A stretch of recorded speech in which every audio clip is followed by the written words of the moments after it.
Hi, and welcome to another episode of The Road to Revenue. I'm Lee, I'm your host here, and joining me today we have the amazing Lane LaneVids of LaneVids and Dad Reviews. Hey Lane, how you doing? I'm doing great. How are you? Oh, I am absolutely excellent. I'm so looking forward to be able to deep dive into the tips, the tricks, and really understand what your road to revenue was like. But first off, can you tell us a little bit about the channels that you've got? Sure. First of all, thank you for having me on the podcast. Definitely appreciate that. So I've been on YouTube since 2006. My main focus these days is twofold. One is our travel channel, which is just LaneVids, where I travel with my wife and kids and we have fun around the United States. And then my second channel is Dad Reviews, where I just review products from a dad's perspective. The Dad Reviews channel, you absolutely produce lots and lots and lots of content on it, don't you? Yes. So kind of going back to my backstory a little bit, I was also a daily vlogger for 6.5 years on YouTube.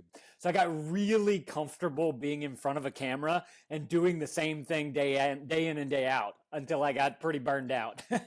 And that's whenever I kind of stopped the daily vlogging and I was like, okay, I have a bunch of emails coming in from brands who want me to feature their products, but they don't like the rate that I'm giving them. So maybe I should just start a new channel and just have it be me talking about products. And so that's where Dad Reviews origin story was.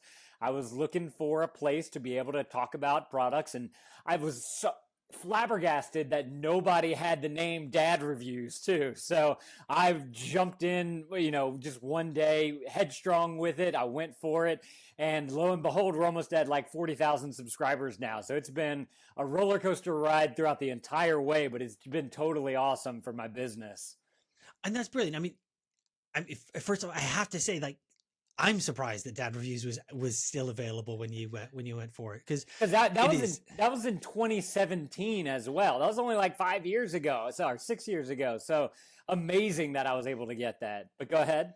No, and that, I mean, that's amazing that you got it, but also that you saw where the gap was, right? That actually you had these people wanted to get the information, the content you had. Obviously, with almost 40,000 subscribers, there was obviously an audience sitting there waiting to hear it, but not having that the brand support to say, well, yeah, go on, we'll pay the rate you're charging. Great that you found that other way. What was that kind of, when you got into doing those first reviews, what did you find the most difficult part of transitioning into doing the reviews from the daily vlogging? So I got really comfortable being in front of a camera and doing the same thing day in and day out until I got pretty burned out.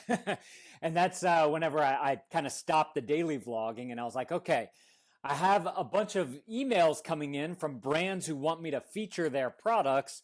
I was looking for a place to be able to talk about products, and I was so flabbergasted that nobody had the name Dad Reviews too. So I jumped in, just one day headstrong with it. I went for it, and lo and behold, we're almost at like 40,000 subscribers now. So it's been a roller coaster ride throughout the entire way, but it's been totally awesome for my business. I tried to make it as simple as possible because the daily vlog channel basically became what our travel channel is now. And so, I knew that I would be spending more time editing those videos. And so I needed to make Dad Reviews something that was super easy and super sustainable.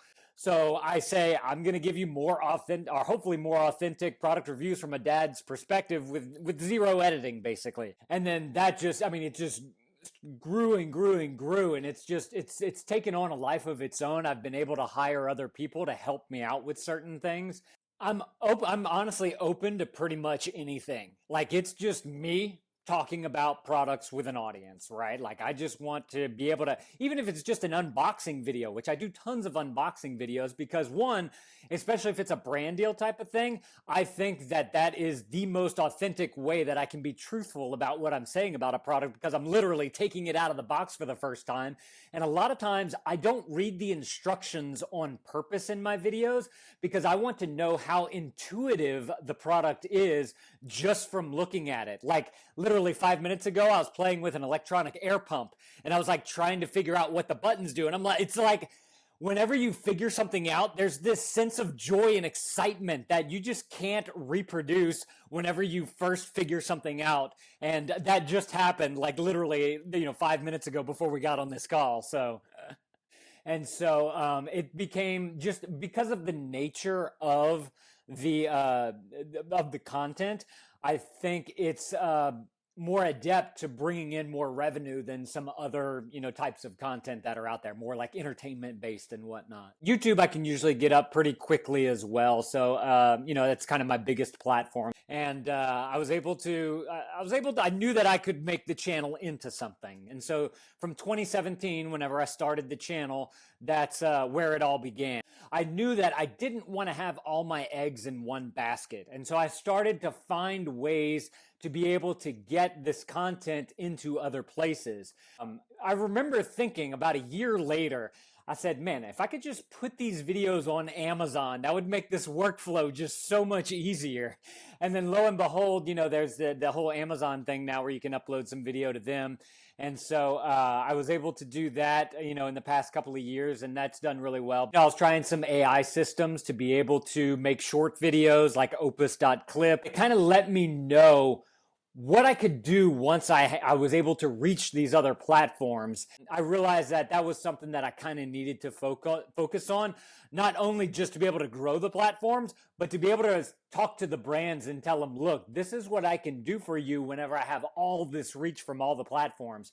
And so my latest endeavor has been learning about a little bit about automation and using things like Zapier to be able to generate the content and get it up onto those platforms with a little less workload on my end. Zapier is probably my biggest thing right now, because I knew that I needed to replace the workload of what my sister-in-law was doing.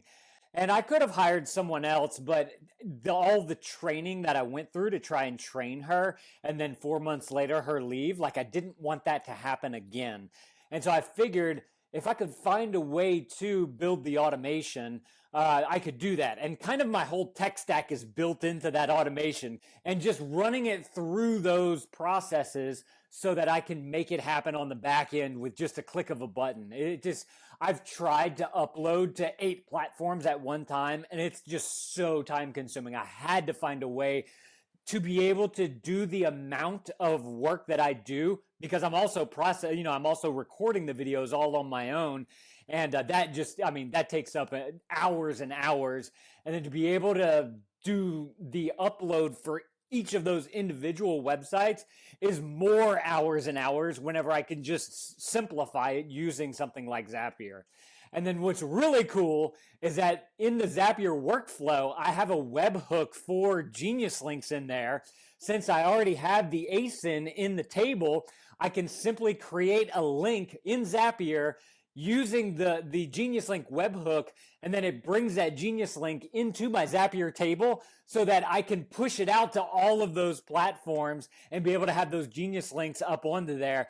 And you guys, I've worked with Jesse, I've connected through Levanta and Archer and all the other networks that you guys work with, so that my links not only are Geniuslink, so they're brought to the right Amazon store, but they also are tagged along with these other agencies so that I can reach those higher commissions that Geniuslinks can offer me by them working and partnering with them. So it's just been an absolute game changer for me to be able to get those higher commissions that I know Geniuslinks can offer me. Oh, do you know, and that's absolutely brilliant that you've taken this massive bulk of work and actually refined it down into a system that works for you, that sounds really slick and really minimalistic in terms of how much input you have to put into it, but in terms of how much you're getting out, is very maximalist. It's maximizing as much as you can. The way that I look at it too is that I took a lot of time up front to make sure that I got that right. Because if I knew that I wasn't going to get it right, it was just going to keep breaking and breaking on me. And so I spent, I want to say it was like 3 weeks trying to get everything lined up to where everything just worked perfectly. And, once you get to that point, I knew that from there it would just be like super easy. It's almost like getting muscle memory, isn't it? Exactly. The fact that I was able to just through YouTube videos and working with other people figure this thing out, I got the machine working basically. And so I just needed to plug myself into that machine so that I could get my content out there. No, it's absolutely brilliant. It's really, really brilliant that. So you mentioned a little bit around the recording and actually let's talk about gear, right? So you're very much, you're every role, aren't you? Right. Yeah, You're the whole production team. So talk us through the physical equipment that you rely on. So that right there is my video studio. You know what? Let me unhook real quick and I'll give you guys a full on tour right here. So I had a Canon M50 that I was shooting with. It was this guy right here. But then it started to like give me some really weird on-off type stuff and whatnot. And it was kind of a hassle to be able to have a plug-in for it. And I wanted it to be able to run to my computer so that I could capture directly from my computer. Let me turn on some lights. And so I just simply have a Mac Mini right here. And now I shoot with this GoPro right here. So I just simply take the GoPro right into the Mac Mini. And I have OBS that I usually turn on now with the GoPro software. And the way that I've synced it up is so that that file goes into a folder that's connected to this hard drive right here. And then that hard drive is connected obviously to the Mac Mini, which is also connected to my Google Drive. So whenever I shoot a video, it automatically gets backed up to the SSD. Then it also gets backed up to Google Drive. And then Zapier will read from that Google Drive folder. So I literally have to do nothing as far as batteries, SD cards, moving files around. Because whenever I started this, I was using that M50 with an SD card in there, and every day, I'd go around the house, find a whole bunch of products that I want to review or talk about, and I'd have like a stack of 20, and I'd literally sit there for like 5 hours, and of course the batteries would run out. I'd have to keep charging them. The SD cards would run out. I'd have to go and dump them. It just took up a lot of extra time that I was trying not to have to do, and so I developed this system right here, which is working like a charm for me. So I'm very, very excited about that. Oh, I love it. It absolutely sounds like a really sensible setup, and I love how you've. I mean, it's you sound very much like a problem solver. Is it? Would that be right? So my thing is I'm kind of an efficiency guy. I want things to work. I want them to work right, and I want them to work fast. And so if I can make that happen with as little amount of effort as I can, then I'll do that. I'll put in the time or the money to be able to get the system working so that whenever I work, I'm minimizing the amount of work that I have to do so that I can focus on other things or other problems in the business where I can hopefully make those more efficient. The whole piece, the whole system that you've got plugged in from the hardware and through the software and actually the distribution part, absolutely incredible. Is that just for the reviews though? Do you use it in both of your channels? Is there kind of crossover, or have you got those? Are they siloed? Yeah, usually because I come from that daily vlogging background. The travel channel is totally like we are out and about doing stuff. I would take that M50. I kind of stop doing the M50, and what I do is I'll just take the GoPro off of the little stand that I have on there, and I just take that with me as my main camera for the travel stuff. But as far as the dad reviews and the product videos, unless it's a product that I can't bring into here, then it's not, because it's not going to work with the setup that I have there. Then I'd usually just take out my phone and I make a video right from my phone. Just the problem with the phone is that I have to move the files. I've got to get it into Google Drive. I've got to, make sure everything's all synced up. With what I have right there, it's like I make the video and it's ready to go. Yeah. So with that then, obviously with the two channels, then you've got slightly different systems. You've also have you got a slightly different approach from a revenue standpoint and revenue streams on both of those? 100%. I mean, I will tell you that the dad reviews drives the travel channel. The travel channel is more of like a passion type of thing for me. And so I realized throughout my daily vlogging that I really like the moments whenever I'm with my family where I was traveling and we were experiencing something new. So I wanted to hold on to that. I wanted to keep that and make something from that. Whether it goes anywhere or not, I really don't care. I really like having those memories. So the dad reviews drives that whole aspect of my business for me. Yeah, and you have done some incredible road trips, haven't you? Like what's your longest one? Let's see. In 2022, we did a 60-day road trip. Wow. We went from Louisiana all the way up to Michigan, the UP of Michigan, and then we drove all the way down to Florida, and then we drove back to Louisiana. That was a pretty big one. That is absolutely incredible. So how do you fit in with 60 days? What Uh-huh. happens to your reviews? How do you manage that? Well, one part of Dad Reviews is some of the travels of the Airbnbs and hotels that we stay in. So I'm able to kind of keep some content going because I'm making a review of the hotel that we stayed at. Or if we're at like a really cool place that I just kind of want to highlight as a review, I'll do a full-on video about that place. Like we were at the New Orleans Insectarium one day, and I was like, this place is so cool. I just want to go do a quick unedited video running through the whole place and just kind of pointing out things and talking about them. And so I did that, you know, it was a great video. I think it gave a lot of information to people who might be interested in going there, as opposed to just being kind of this voyeuristic thing of like my family, which is what would be the travel vlog. I haven't seen that one, the Insectarium, but it already sounds incredible. Hey, it sounds incredible to you, but like to me, it's just me walking through a place that I got to experience and I wanted to share it with somebody. So how much crossover? So obviously you've got some, like you say, some of the Airbnb, some of the hotels you stay at. How much other crossover is there between the travel and the dad reviews?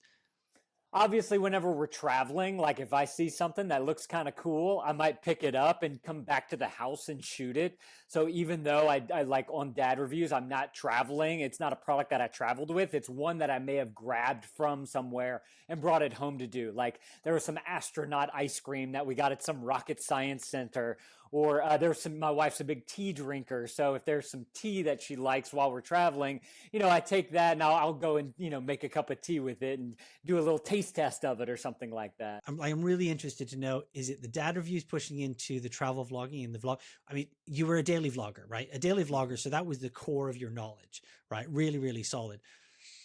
As you've developed and continued to learn, are you finding one channel is supporting the other in terms of the learnings, or is it a cross pollination of both? Where are you getting your most insights from? I would say that the Dad Reviews is what I'm getting the most amount of learning from. And that's just because it's the one that's moving. It's the one that's moving the needle more for me.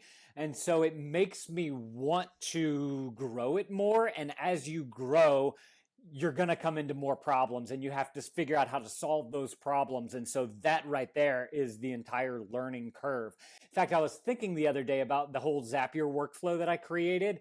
And I thought, man, if this was 2011 and I would have been, you know, having my daily vlogs, and if I would have run it through this whole system, like I would have had so much more reach and I could have possibly have grown on a different platform. You know, YouTube wasn't working for me, but maybe Facebook would, maybe Instagram would, maybe insert program here would, and I could have potentially grown on there. Since Dad Reviews was working for me, I was able to invest that time and the resources to be able to figure out these types of systems and what works for me. Like when you cast your mind back, was there any advice that you followed that you think, actually, I probably shouldn't have followed that advice, or maybe some really good advice that you either should have followed sooner or you're super pleased you did? Oh gosh, that is a hard question because I've had so many mistakes, especially throughout my YouTube career. Like like I said, I started in 2006 and I had one channel called it's L, the number 4, ANYRAT. And first of all, first advice, like get a name somebody can pronounce, right? Yeah. If I go and tell you my name's L4 any rat, they're going to be like, what? Write that out for me, right? My next channel was called LaneVids, right? My name's Lane. I make videos. And so I learned from that, being that my last name is Fornerat. Nobody knows how to pronounce that. Nobody knows how to spell that. So I made it dumb. My name is Lane. I make videos, LaneVids. As I started telling that to people who may not have even known what YouTube was, because this was like 2010, 2009. Yeah. Lane what? Lane, you know, I don't understand what that is. So it took me years to be able to figure this out. But the next iteration was Dad Reviews. everybody knows what a dad is. Everybody knows what a review is, right? So it made like, once I saw that that handle was available, that was like gold to me. I knew that that was going to work. And so the progression of even just your channel name and getting it right from the beginning, something that doesn't have numbers, something that people can pronounce, you know, and there are the exceptions out there. There are the Casey Neistats out there who, that's a weird last name, right? I remember one of the first videos that I watched of him, he was explaining his last name, and he was like, Casey Neistat, like a tattoo, like nice tattoo, nice tat. And so, you know, it didn't make it easy for people to spell, but I knew that like having that thought process in my mind, I would be able to at least find it through search. So, you know, like I said, there are the outliers out there, but to have something dead, simple, stupid is kind of like the best thing you can do, just from a branding perspective and people being able to remember who you are. The second point of advice or kind of thing that I wish I would have learned would be to hopefully tell more stories and learn a little bit more about storytelling, because that's something that's going to engage an audience. An audience is going to remember the stories that are being told. And so, you know, with a channel like mine, obviously the travel channel, the whole story is kind of built into what's going to happen whenever you're at that place, right? But whenever it comes to like a product, how do you tell a story behind that? Well, you know, every product, you bought a product for a particular reason, or you accepted a product for a particular reason. Tell your audience why you have this product. What problem are you trying to solve? That's usually what a product does, is it solves a problem for the user. And so if you can communicate that, then that is like gold. So one of my most popular videos on YouTube is how to clean a toilet using muriatic acid. We live down here in Louisiana, and we get these mineral buildups along the rim of the toilet where the water sits. And so I did some research, and I found an article, a blog article, about this master plumber who uses muriatic acid to be able to get rid of that stuff. And so I just simply made a video about that because I had this problem and I was going to use this acid to solve this problem. Is it going to work? Like, that's what everybody wants to know. And so what the interesting thing about that particular video is that it's a two-part video for reasons because of the way I shoot. So again, I said my videos are unedited. And so I literally shot the first portion of the video of like, this is what you do. This is me pouring the acid in. This is where, you know, all the precautions you need to take, all this type of stuff. But then now I need to let it wait for 30 minutes, right? Like, I'm not going to make you sit 30 minutes while I wait for this stuff to work. So I just cut the camera. And then I say, you know, if you guys, at the end, I said, if you guys want to see what happens, part 2 is going to be right here. Go click that. And so I made part 2, which is me coming back after the 30 minutes and be like, okay, guys, it's been 30 minutes. Let's see what happened here. And so those are my 2 top viewed videos on that channel right now, because it tells a good story. I solved the problem. Obviously, other people were having that same issue. But then I believe YouTube loves whenever you get someone to watch another video. And since I left the resolution for that in that second video, that prompted YouTube to just want to keep feeding those types of videos to the audience. What's really interesting, I did that like, gosh, probably 4 years ago, something like that. What's really interesting is that the other day we're having our bathrooms remodeled, and the bottom part underneath the toilet, it's called the flange, which the toilet sits on. And mine was broken. My contractor told me, look, we need to find, a fix for this. And so I didn't want to get in his way with shooting everything, but I made a video saying, hey, look, we had this broken toilet part right here, and we needed to fix this flange. This is the product that you need to be able to get it down. He already had the flange like installed on there. I said, this is what you need. This is how it's installed into here, and then your toilet just simply sits on top of that and bolts to it. And it was like a quick, maybe 2-minute video. But because it dealt in the vein of a toilet, YouTube is pushing that one out. It's not doing like anything crazy like what the original videos did, but it shows that especially on YouTube, if you stay within a niche type of thing, like that can really start to drive the other videos on the channel.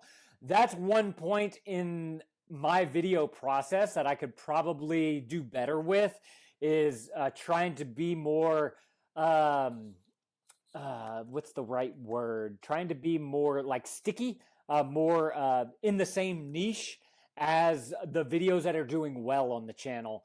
And I'm just kind of at a point where I like to talk about products, and so whenever I see something, I just want to get it out there. And so that's, if I wanted to have the channel grow like even faster, I know that that's something that I should do, but I don't like to get pigeonholed like that. And that's another lesson that I've learned throughout my career, is that I've had a channel, the LaneVids channel, which is where I put my travel stuff now.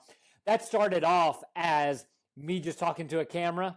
Then it went to science experiments. Then it went to a few vlog type of things. Then it went to some travel stuff. Then it went to some video game stuff. Like, I literally took that channel all across the board. It has 80,000 subscribers, but nobody watches because they don't know what they're going to get out of the channel.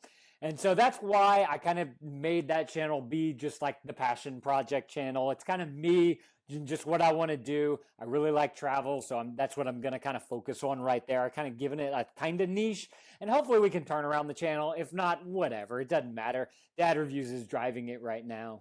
I think one of the great things that now that it's become this way for you to document your travels with your family, I think is absolutely incredible. And like you say, if that's what it achieves, great. If it achieves nothing more than that, that's okay too. If it, if it brings additional, that's fine.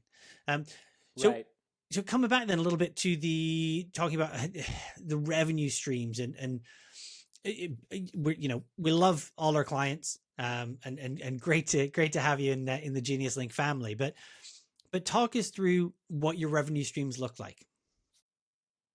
Sure. So obviously it started off in the beginning with just Amazon affiliates. Like, the beginning of Dad Reviews is literally me going around my house and figuring out how many products can I make a video on today so that I can get some videos on YouTube with an affiliate link so I can get some affiliate commission in. Because to get monetized on YouTube for AdSense, you have to, meet all the thresholds and whatnot, which with my background in YouTube of doing it for a decade before, I kind of knew what I needed to do to make that happen. And so I figured may as well get started with the affiliate side first so that that'll just be tacked on to the AdSense revenue that's going to come in.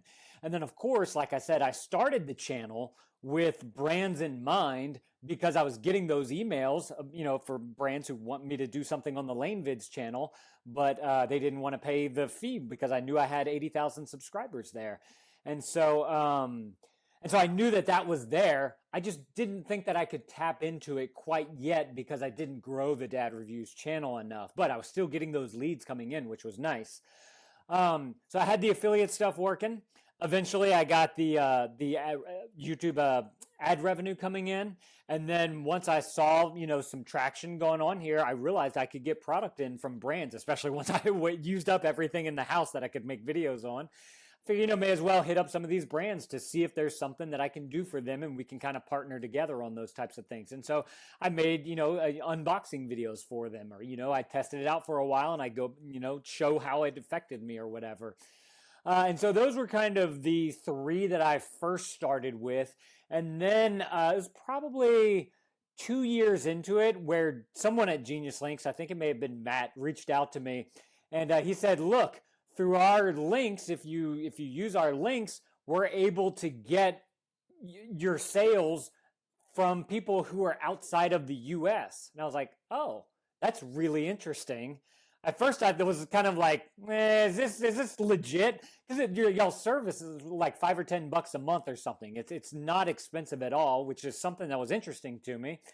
And then y'all were like, here, we'll give you a 90-day free trial. Here, we'll help you out with converting all your links that are already on YouTube using our tool so that we can convert them to Geniuslinks and you can see that revenue.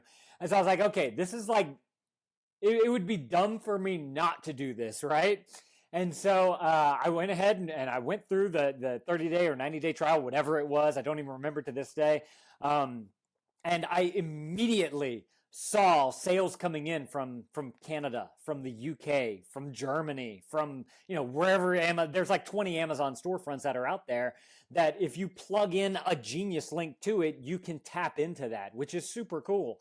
And so, once I saw that, it was just like plug and play for me, really. And Jesse, I now, like, last year and the year before at Vid Summit, I actually, met up. Jesse's the CEO, for people who don't know. I met up with him, and I was just talking to him, and I was like thanking him profusely for just adding this extra revenue stream that I didn't even know was there. And we go back and forth, me just giving ideas to you guys about ways that, as a creator, you guys can make y'all's systems better, because it makes my systems better. And you know what? And that is, it's one of the things that we do love doing, is actually collaborating with. We don't work in isolation, right? And we absolutely know that. So it's great to get that feedback and that input to be able to change that. And great that you got such a immediate shift in the revenue. That is, that's incredible. I think and you talk about it being, well, questionable over, is this legitimate? Is this possible? Is it actually going to make an impact? But to see you get such a quick and rapid result is absolutely, that's what we go for, right? Like that is our aim every day. And I'm kind of like a researcher, data nerd type of guy. So I could see the data coming in, but before I saw that data coming in, I was like, okay, I need to verify this Geniuslink thing, because I have no clue what it is. So I went to YouTube and I typed in in quotation marks, JENI.US, or I put the link because I wanted to see who else was using Geniuslinks, right? And as I started going through there, I saw these creators with hundreds of thousands of millions of subscribers. I was like, okay, there's something to this. But what was really interesting is that I saw tech people using it.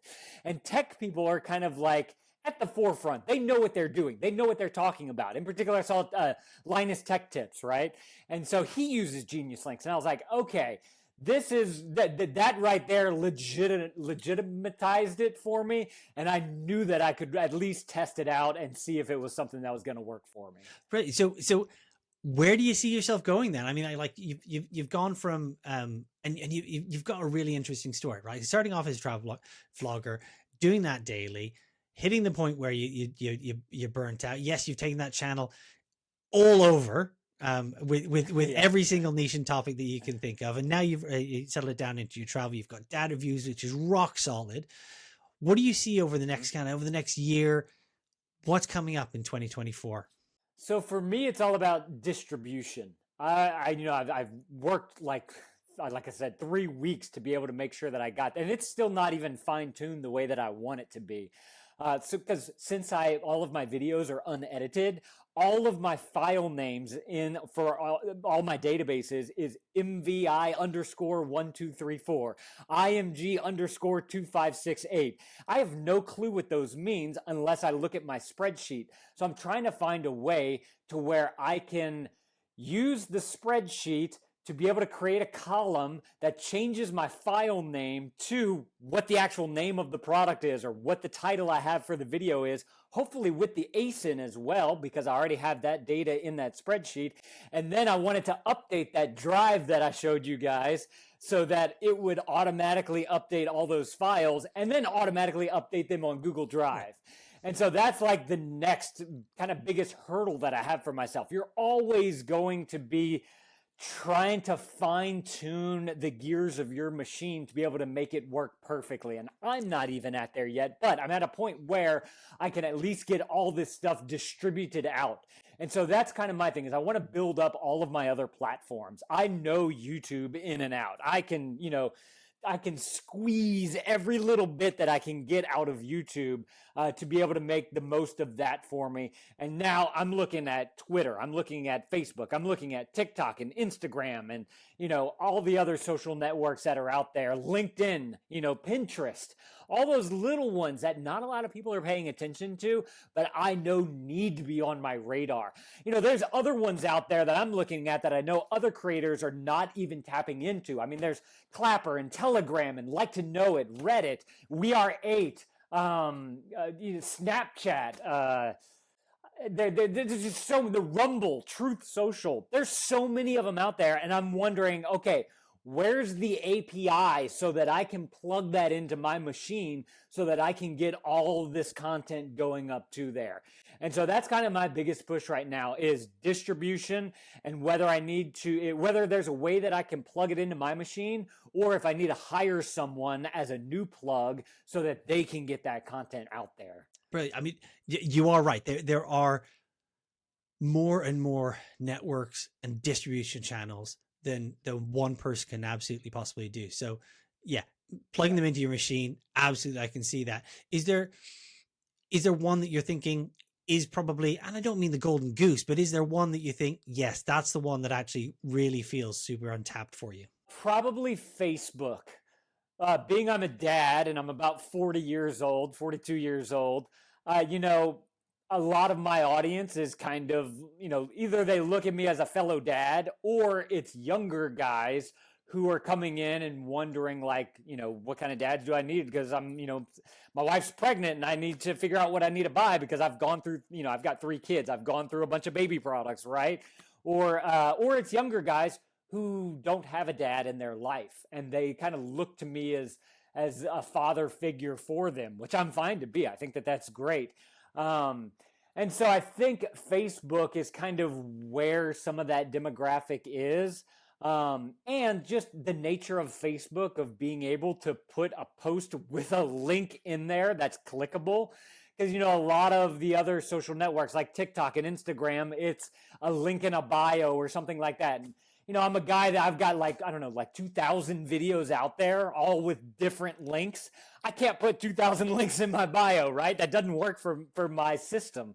And so I think that Facebook is probably my best untapped grounds right now for what I do. So what's your bottleneck right now for either reaching out into nailing down Facebook and getting that distribution really boxed off? Or what's your bottleneck overall as a creator? So the bottleneck with Facebook, hopefully I just fixed by using Zapier, because it's connected to there and I got everything set up with my system to where now it's literally like click a button and it's going to go out. So I'm kind of praying that Facebook is going to be at a point where it's good, like it's good to go. With the Zapier integration and having everything in that spreadsheet, I can literally just click a couple of buttons and it's going to do all the work that I need it to do. And I can schedule them out, you know, 4 a day if I want to, 10 a day if I want to, or if I want to skip a day, or if we're going traveling and I need to have content go out, I can set up these scheduled tasks to happen all throughout, you know, while we're out. So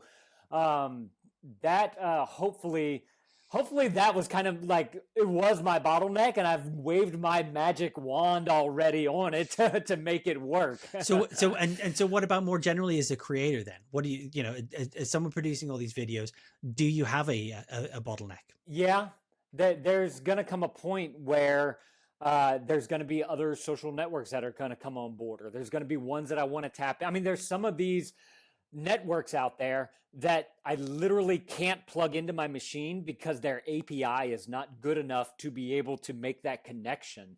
And so if you don't have that, then I have to manually do it by either me doing it myself, which I literally don't have enough time, or I have to hire that out, which would cost me. I mean, I could probably hire someone out and get it done. It's just a matter of if that social network is enough juice to squeeze to cover the cost that I'm paying someone to do those. No, absolutely. Because it is all about how much you're putting in and how much you're getting back out, isn't it?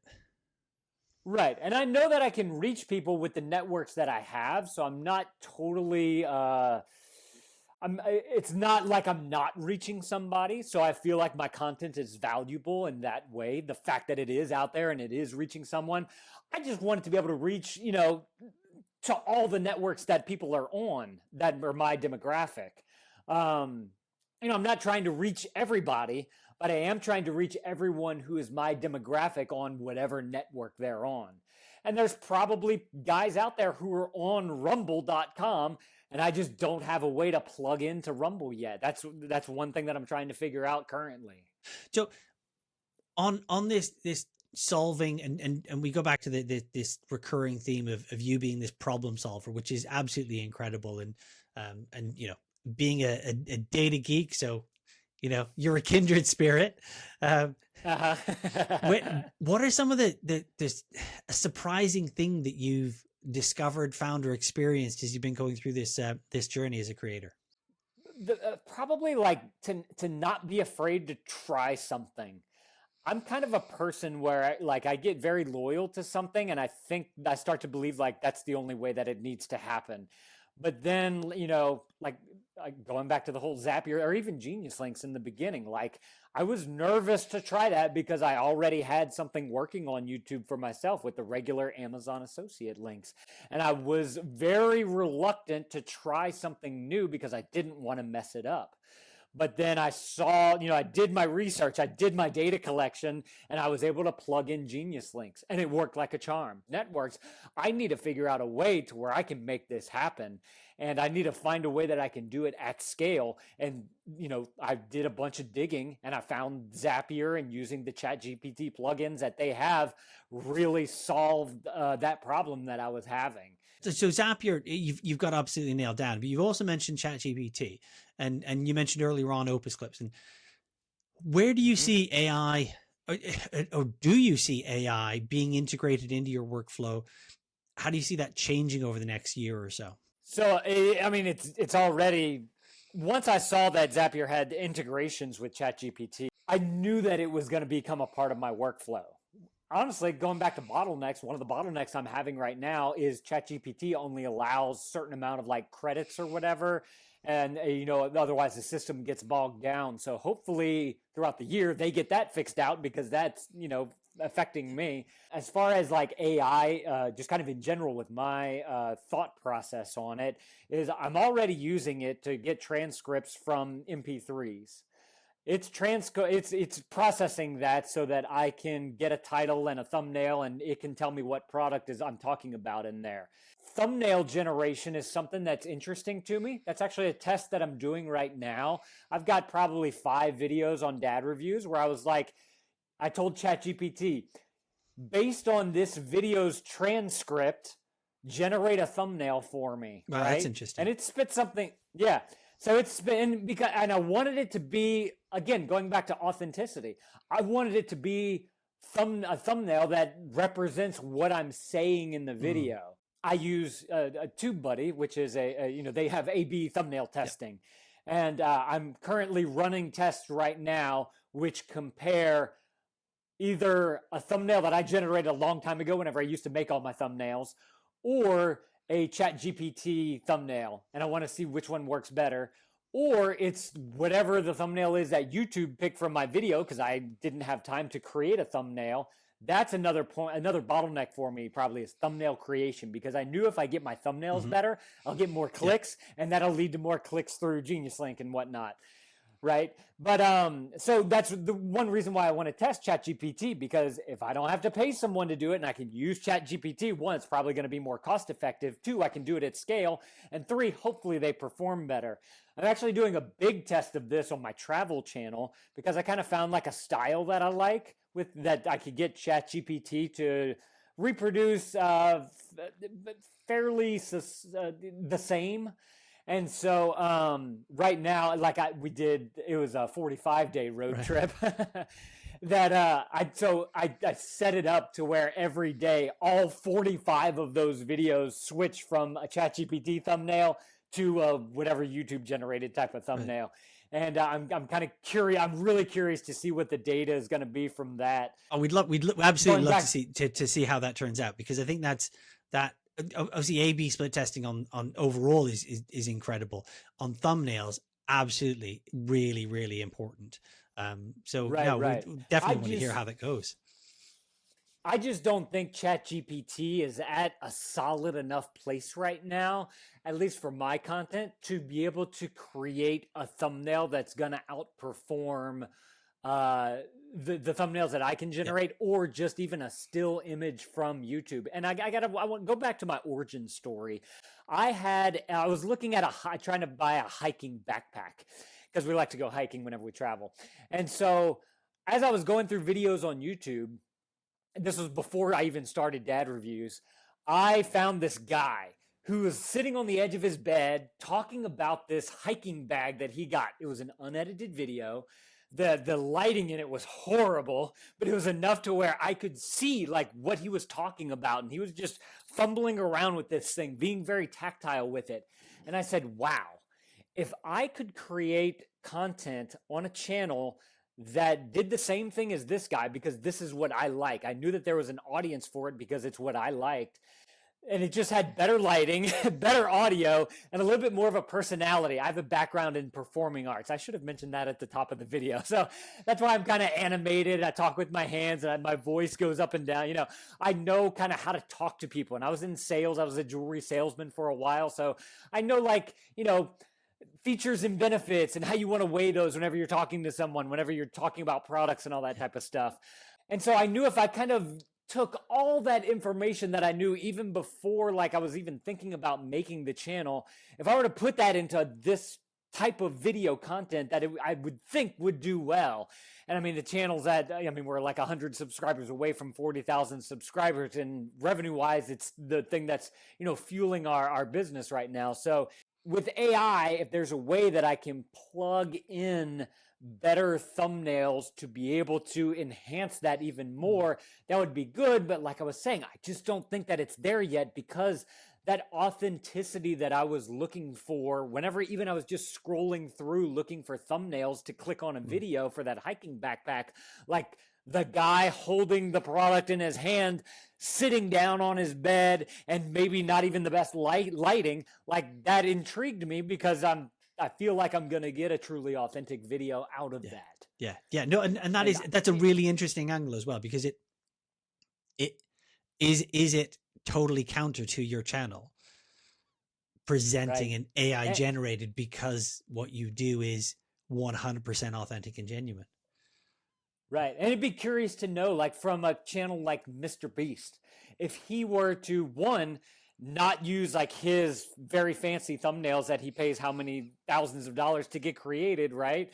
If he were to take that and put up just a screenshot of one of his videos, what's the data on that? Then what's the data on the AI generating something, comparing that to, one, what he does now and pays tens of thousands of dollars for, or two, comparing that to just YouTube taking a screenshot of their, you know, whatever they think is good for the video. Obviously, I think his, you know, human-made, you know, overtly saturated thumbnails are going to do better. And that's going back to knowing who your audience is, which I think is a very important thing whenever you're a content creator. You have to know, like, is my audience going to click on the brightly colored, you know, alt kind of text, or, you know, the open face or whatever it is? Or are they going to want to see the guy just holding the product in his hand and you know, talking about it, right? Yeah. And with your audience, how have you figured out who that audience is, and how's that evolved as you've built the channel? To be able to figure it out, I mean, you kind of just you literally have to test it your own self, because each channel is so specific, because YouTube's algorithms are so good at finding that particular person who's going to resonate with your content. And so even, you know, with my channel, like what's interesting, so I had thumbnails that I did because I knew a brightly colored background would probably do well, better than most, because it catches the eye. I knew that I needed to have the product up front and center on the thumbnail. And so I started creating, before ChatGPT and all this, I started creating thumbnails. There was my face on one side, a yellow or blue background, and the product on the other side. It stands out. It says this guy's going to talk about this product, right? And so those tend to do the best for me. And so with some of these tests that I'm doing, it's those older style thumbnails that I'm testing ChatGPT against, but also the YouTube generated thumbnails that I'm testing against. But then I also want to try another version of thumbnails where I'm literally just holding the product front and center at the camera, and you don't see my face. You don't see anything. I mean, my background is white, so that should hopefully stand out. I'm curious to know how that compares to the three other examples that I've given. And I just don't have enough data on that yet to be able to give a definitive answer. And very much as you say, that's audience driven. That's the YouTube algorithm finding the best person, that best match to make sure that they can pair the content with the viewer and keep that as consistent as possible. So no, it's correct. I'm really looking forward to that data. And I think it'll be interesting from a Geniuslink perspective, because if you're getting more clicks on a thumbnail, this is why the thumbnail is so important. You have to get a click on a thumbnail before you can even get a click on a Geniuslink, right? Like the two go hand in hand. You're not going to get clicks on your Geniuslinks if you don't get someone to click on the thumbnail. Absolutely. It's that whole conversion journey, isn't it? That customer journey from just discovery all the way through to action. 100%. 100%. So you have been an incredible guest. Really appreciate your time. I have one last question for you. What's that one piece of advice you would want to share with your fellow creators or people just starting out creating that you think would help them along their journey? It's the age-old business advice of keep it simple, stupid. The KISS method. That's why I started Dad Reviews. I knew that I had to make that channel the keep it simple, stupid method, just because, one, I'm a dad with 3 kids. 2, I had another channel that I was already running, but I knew that I saw the potential there from the emails that I was getting. Like, I knew that it was something that I could make something happen with. And honestly, I had already tested out review content on that other channel, which I tried 14 million other things with, and that actually did really well. In hindsight, I probably should have taken that channel, the one that I did all the weird stuff with and tested out so many things with. I should have done possibly should have done dad reviews on that channel, because I saw videos on that channel do better than what I was already producing. But I'm glad that I started a new channel, because it gave me data just on those videos on that channel, and it wasn't mixed in with everything else that I was doing. So the best advice I can say is keep it simple, stupid.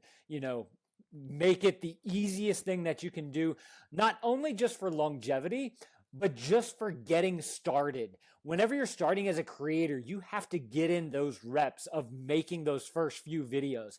I'd done that for 10 years on 5 other channels, right?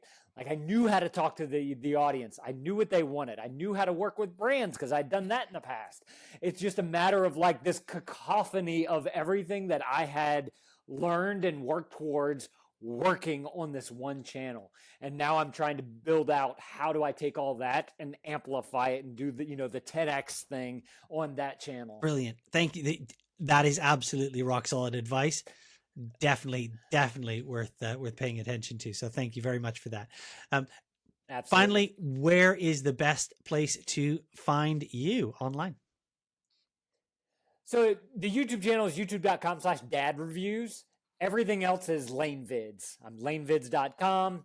I have another YouTube channel, youtube.com/LaneVids, but Instagram, Facebook, Twitter, LinkedIn, wherever you want to find me. Rumble, since I'm trying to do something there. It's all at LaneVids, LANE, like my name, and Vids, VIDS, because I make videos. Brilliant. Thank you very much again, Lane. You have been an absolute star. You're welcome. Thank you so much for having me on.